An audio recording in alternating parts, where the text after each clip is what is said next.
হচ্ছে যে সূর্য মনে হয় এই পানির নিচে নিজের আয়নার মতো নিজের চোখ দিয়ে নিজের মুখ দেখছে।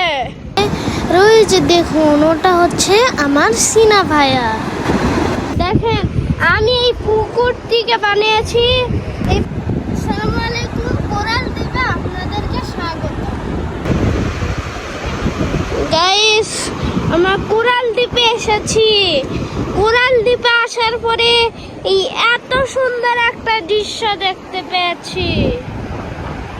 মনে হচ্ছে যে সূর্য মনে হয় এই পানির নিচে নিজের আয়নার মতো নিজের চোখ দিয়ে নিজের মুখ দেখছে। আমার খুব মজা লাগছে এখানে। এখানে গেলে আপনারা এইরকম ভিউ পাবে। দেখেন গাইস, আমি পানির খুব কাছে।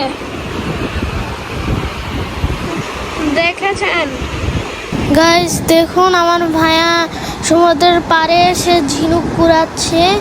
ওই যে দেখুন, ওটা হচ্ছে আমার সিনা ভাইয়া। দেখেন আমি এই পুকুরটিকে বানিয়েছি। এই পুকুরে হাত ধোয়া যায়। টেকনাফের সমুদ্রের সৈকতে এসে একটা জিনিস লক্ষ্য করলাম যে এখানে কোনো মানুষের ভিড় নেই।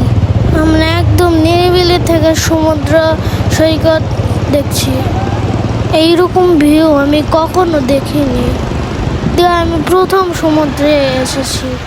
সমুদ্রের কাছে এসে নিজেকে অনেক ছোট মনে হচ্ছে।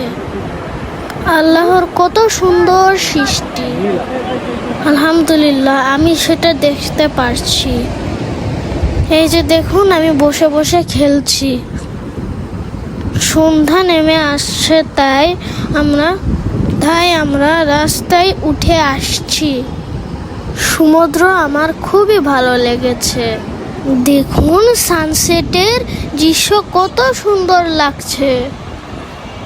টেকনাফে এসে সমুদ্র সৈকত দেখে আমার খুবই ভালো লেগেছে। আল্লাহ হাফেজ।